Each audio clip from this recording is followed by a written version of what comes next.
Hi guys, welcome back. I am Vivek Singhal from tradingwithvivek.com। और आज हम बात करने वाले हैं कि फ्यूचर एंड ऑप्शंस में जो डेरिवेटिव्स है उसमें जिसका भी नुकसान होता है, जितने भी ट्रेडर्स होते हैं जो अपने हाथ जलाते हैं और जो वापस से कभी स्टॉक मार्केट में वापस मुड़कर नहीं देखते, उस लॉस का जो सबसे बड़ा रीजन है, जो सबसे मेन रीजन है, वो क्या है। एक्चुअल में ये एक ऐसा रीजन है जिसके बारे में कोई भी कभी भी बात नहीं करता। हम सब बहुत सारी बातें कर रहे होते हैं कि उसमें मार्जिन पे पैसा लेते हैं और उसमें हम फुल टाइम ट्रेडर्स नहीं होते। वो सारे रीजंस तो हैं ही, लेकिन जो सबसे बड़ा रीजन है वो एक बिल्कुल ही डिफरेंट रीजन है जिसके बारे में कभी कोई भी बात नहीं करता। तो आज उस बारे में डिस्कस करेंगे, लेकिन आगे बढ़ने से पहले अगर चैनल को सब्सक्राइब नहीं किया तो सब्सक्राइब कर लें, क्योंकि डेली 7 PM पर 7 बजे शाम को एक नई वीडियो हमारी आती है जिससे हम अपने ट्रेडिंग और इन्वेस्टिंग स्किल्स को शार्प कर सकते हैं, अपने आप को बेटर बना सकते हैं, मार्केट में पैसा कमा सकते हैं। तो आज फ्यूचर एंड ऑप्शन में नुकसान का सबसे बड़ा रीजन क्या है, वो है डाइवर्सिफिकेशन का ना होना। आप इस बात को बहुत ध्यान से समझना। आज की वीडियो बहुत लंबी नहीं है, एक छोटी सी वीडियो है just to have a clarity on this topic. तो वो डाइवर्सिफिकेशन में होता क्या है, जनरली जितने भी रिटेल इन्वेस्टर्स हैं वो फ्यूचर एंड ऑप्शंस में इसलिए आते हैं कि उनकी कैपिटल छोटी है और छोटी कैपिटल से पहले वो एक बार बड़े बन जाएं, और उस बड़े बनने के बाद में वो इक्विटी में अगर छोटी कम परसेंटेज भी से भी पैसे कमाएंगे तो भी उनका काम चल जाएगा।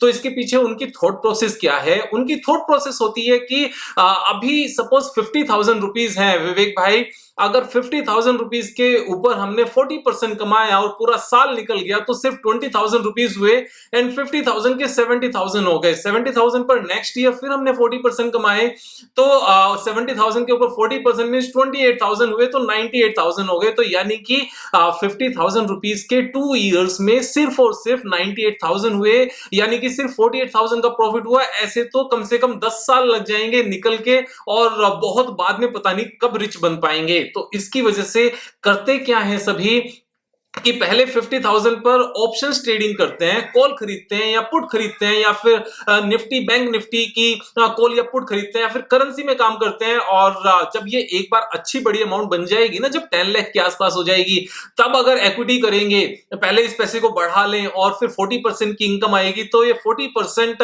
हमारा 4 लाख होगा, तब कुछ मजा सा आएगा। तो पहले एक काम करते हैं, फ्यूचर ऑप्शन में ट्रेड करके बहुत सारे पैसे कमा लेते हैं फटाफट फटाफट, और उसके बाद में हम डायरेक्ट इक्विटी में आएंगे। देखो, ये बिल्कुल उल्टा तरीका है काम करने का। ये उल्टा तरीका क्यों है? अगर हमें पैसे की सेफ्टी चाहिए तो हम कभी भी सिर्फ एक ही ट्रेड में सारे पैसे लगाकर काम नहीं कर सकते। और जब हमारे पास हमारी अमाउंट छोटी होती है और छोटी अमाउंट के साथ अगर हम फ्यूचर एंड ऑप्शन में काम करते हैं, तो जनरली क्या होता है कि सारे ही पैसे एक या दो ट्रेड में लग जाते हैं।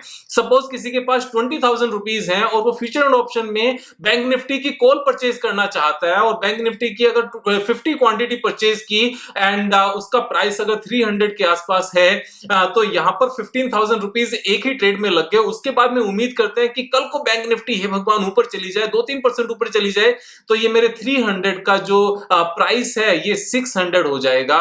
तो वहां ऐसा फील होता है कि बस मेरे पैसे अभी 15,000 के 30,000 हो जाएंगे, एंड क्योंकि 15,000 का गेन होगा, 20,000 का मेरा टोटल कैपिटल है, तो 35,000 रुपीज हो जाएंगे। जबकि ऐसा नहीं होता। इसमें सबसे बड़ा रिस्क क्या है? सबसे बड़ा रिस्क है कि हमने अपनी पूरी कैपिटल को एक ही ट्रेड पर लगा दिया।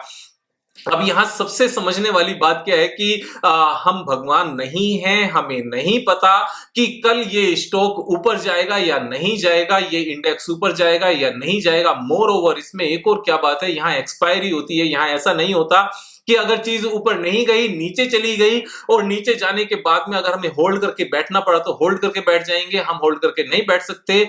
ऑप्शंस के केस में जब हम बाय करके काम करते हैं तो उसकी वैल्यू एवरी डे कम हो रही होती है, क्योंकि हमारा जो टाइम पीरियड है एक्सपायरी का वो पास आ रहा होता है, वो डेट पास आ रही होती है, और उसका प्रीमियम धीरे धीरे कम हो जाता है। तो नहीं चाहते हुए भी हमारा पैसा उसमें कम हो रहा है। तो यहां पर जो सबसे बड़ा रिस्क है वो रिस्क है डाइवर्सिफाई नहीं कर पाने का, क्योंकि हमें नहीं पता कि जिस ट्रेड में हम पैसा लगा रहे हैं वो ट्रेड कल को क्या होगा।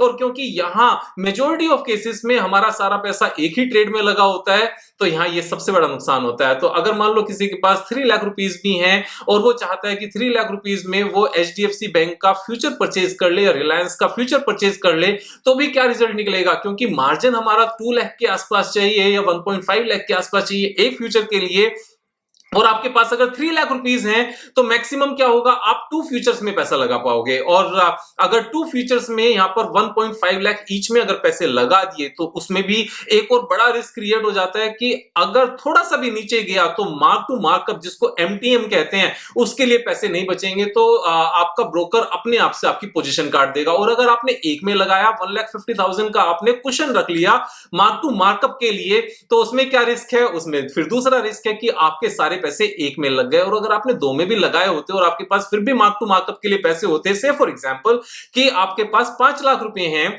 एक फ्यूचर का लोट लेने के लिए सपोज 1.5 लाख रुपीस चाहिए, तो आपने 2 फ्यूचर्स के लोट ले लिए, एक रिलायंस का और एक एशियन पेंट्स का, और 2 लाख रुपए आपने MTM के लिए बैलेंस करके रख लिया। तो इस केस में भी आपका सारा पैसा कितने स्टॉक्स में लगा है? सिर्फ 2 स्टॉक्स में। So where is the diversification? हमें नहीं पता ये 2 स्टॉक्स नीचे जाने हैं या ऊपर जाने हैं, जबकि स्टॉक्स में हम क्या करते हैं, हम एक स्टॉक में 5% पैसा लगाते हैं और हमारा पैसा 20 स्टॉक्स में लगा होता है, और वहां पर एक्सपायरी भी नहीं होती कि हमें एक पर्टिकुलर डेट को अपनी पोजीशंस को काटना ही पड़े। तो इसका रिजल्ट क्या है कि इक्विटी में हम डाइवर्सिफाई करके चलते हैं, अपने पैसे को 15, 20, 25, इवन 30 स्टॉक्स में लगाकर रखते हैं, लेकिन यहां क्या करते हैं, यहां हमारा पैसा एक या 2 स्टॉक में लगा होता है। तो ये डाइवर्सिफिकेशन का नहीं होना सबसे बड़ा रीजन है।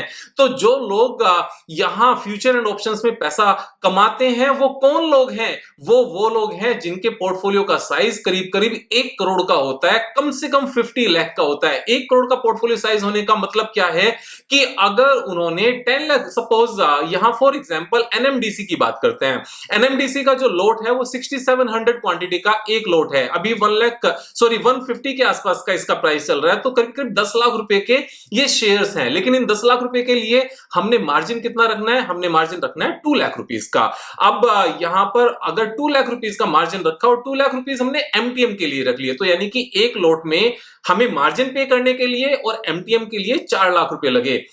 इस तरीके से अगर हम 4-4 लाख रुपए का एक एक लोट पर स्पेंड करें, मतलब हाफ स्पेंड करें, हाफ MTM के लिए रखें, तो हम 25 स्टॉक्स में पोजीशंस बना सकते हैं। तो इस तरीके से अगर काम किया जाए तो हमारा वेल डाइवर्सिफाई है, यानी कि किसी भी दिन अगर मार्केट टूटी भी तो ऐसा नहीं है कि सारे के सारे शेयर्स नीचे जाएं, कुछ शेयर्स ऊपर भी जा रहे होंगे, कुछ प्रॉफिट भी दे रहे होंगे। तो जब प्रॉफिट में वहां से निकल जाओगे आपके पास कुशन बढ़ जाएगा MTM देने का, और फिर जब आप दूसरी कोई पोजीशन बनाओगे तो कोई दूसरा स्टॉक ऊपर जा रहा होगा। तो मेरा कहना यहां पर क्या है, सबसे बड़ा रीजन अगेन वही डाइवर्सिफिकेशन का नहीं होना। और डाइवर्सिफिकेशन क्यों नहीं हो पाती?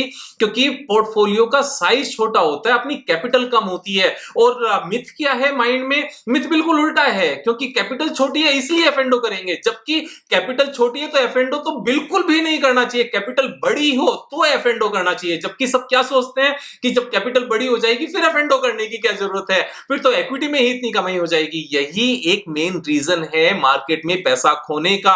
कैपिटल कम होने की वजह से आप डाइवर्सिफाई नहीं कर पाते, अपना सारा पैसा एक या 2 ही कॉल पुट में लगा लेते हो, वो अगर गलत हो जाती है सारी कैपिटल इरोड हो जाती है। उसके बाद में अगर हम दोबारा करते हैं, फिर से सैलरी आई, फिर से इसी तरह का काम किया, फिर से थोड़ा सा झटका लगा, डर लगने लगा कि लास्ट टाइम की तरह से इस बार भी आपकी कैपिटल सारी खत्म ना हो जाए, तो जैसे ही थोड़ा सा माइनस में आया स्टॉप लॉस लेकर निकल गए और नेक्स्ट डे फिर से ऊपर चला गया। फिर से अपने ऊपर गुस्सा आता है कि अगर इस पोजीशन को बना के रखा जाता तो अच्छा होता, लेकिन रखा क्यों नहीं गया? बिकॉज यहां पर डाइवर्सिफिकेशन नहीं थी, सारा पैसा एक ही स्टॉक में लगा था। सारा पैसा एक ही स्टॉक में क्यों लगा था?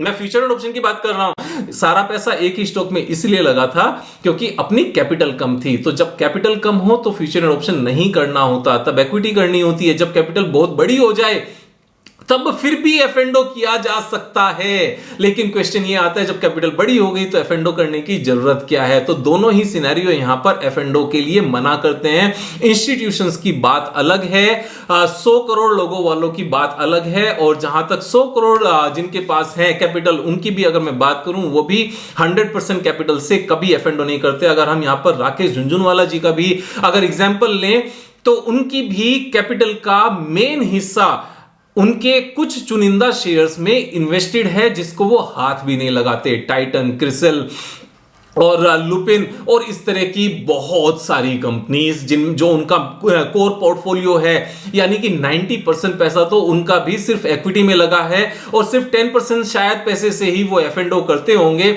अब एक चीज समझ के देखो, जब इस लार्ज स्केल पर जिसने महारत हासिल की हुई है स्टॉक मार्केट में, जिन्होंने जमीन से उठकर 30-40,000 करोड़ तक जो पहुंच गए हैं, मे बी 20,000 और what ever the amount is, 20,000 crore से तो ज्यादा ही है, जब वो वहां तक पहुंच गए हैं, अगर वो भी 100% कैपिटल से F&O नहीं करते तो आप 100% कैपिटल से F&O करने का सोच कैसे सकते हो? इस बात को जरा एक बार गौर फरमा के देखना, इस बात पे ध्यान करके देखना। जो मेन रीजन है ना, वो मेन रीजन यही है कि 100% कैपिटल से F&O करना, और वो भी कैपिटल इतनी छोटी होना कि 100% कैपिटल यूज कर रहे हैं F&O में, उसके बाद भी सारा पैसा एक या दो ही कॉल पुट में लगा है या एक या दो ही फ्यूचर्स में लगा है, that is also not diversified. तो ये रीजंस हैं। इन रीजंस के बारे में कभी कोई बात नहीं करता, मेरा मन किया कि मैं इस बारे में बात करूं। वैसे मैं F&O के बारे में बहुत ज्यादा बात नहीं करता हूं, लेकिन ना कहीं ये एक मिथ बस्ट करने की जरूरत थी कि जो रीजंस हैं F&O में लॉस होने के वो दूसरे रीजंस हैं, टेक्निकल्स नहीं आते,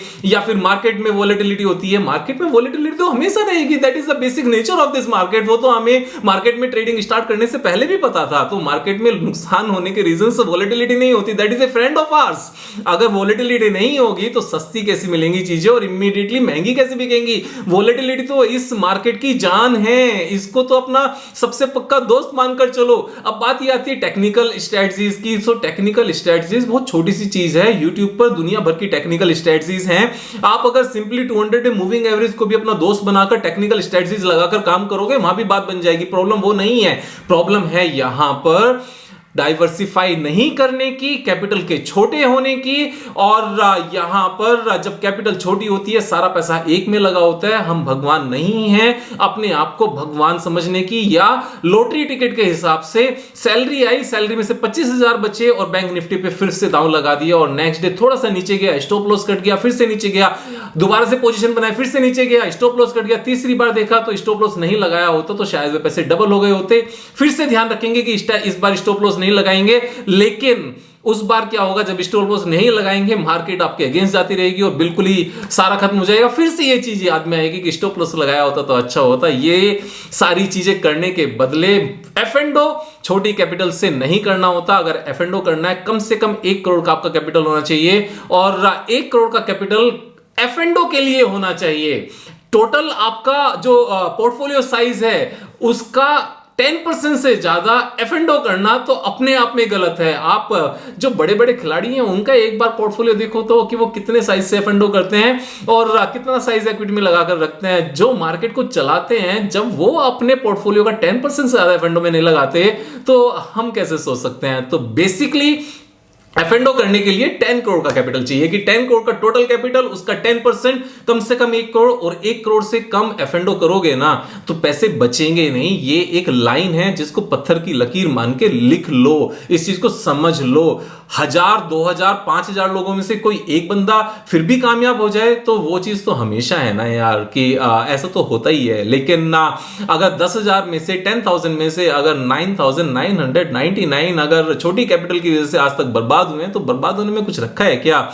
मम्मी पापा से भी श्राप मिलता है उस केस में, क्योंकि उनकी आंखों के सामने उनका बच्चा बेकार हो रहा होता है। ऑफिस में भी बॉस की निगाह में आप गिरते हो क्योंकि आपका मन नहीं लगता काम करने में। वाइफ की निगाह में भी आप गिर जाते हो क्योंकि उसको पता है कि जिस पैसे से बच्चों की अच्छी एजुकेशन हो सकती थी, परिवार अच्छे से चल सकता था, वो नहीं चलता, और उसके बाद में अपने आप में भी गिर जाते हो और आपका आत्मसम्मान भी खत्म होता है, आपका आत्मविश्वास भी खत्म होता है, सेल्फ कॉन्फिडेंस, सेल्फ रेस्पेक्ट, दूसरों की निगाह में रेस्पेक्ट, अपने ऊपर डाउट क्रिएट होने लगते हैं। इन सब चीजों में फंसने की जरूरत नहीं है। तो ध्यान से समझो, एक्विटी करो, प्यार से करो। मेरी कल वाली वीडियो आप देखना जो मैंने बताई थी कि किस तरीके से धीरे धीरे छोटी छोटी अमाउंट को करके एक अच्छी बड़ी वेल्थ क्रिएट हो गई थी 8 साल पहले ही, अब से और 9 साल पहले, और उसके बाद में रिटायरमेंट के बाद मींस जब मैंने कॉर्पोरेट लाइफ छोड़ी तब से लेकर 9 साल में कितना और पैसा बना, सोच के देखो उस अमाउंट के ऊपर कितना बना होगा अगर 47% की CAGR निकाली जाए जो एक्चुअल में रही है उस मच टाइम की। तो आप अपने हिसाब से समझदार हो। मिलते रहेंगे, दोस्तों के साथ शेयर करना है, सब्सक्राइब करना है, यहां पर आगे बढ़ना है, लाइक करना है, कमेंट करना। अगर आपकी कोई भी क्वेरी हो, I will try to answer that. मैं बिल्कुल कोशिश करूंगा। कल फिर मिलेंगे एक नई वीडियो के साथ, तब तक मुझे करेगा। Thank you so much, have a nice day.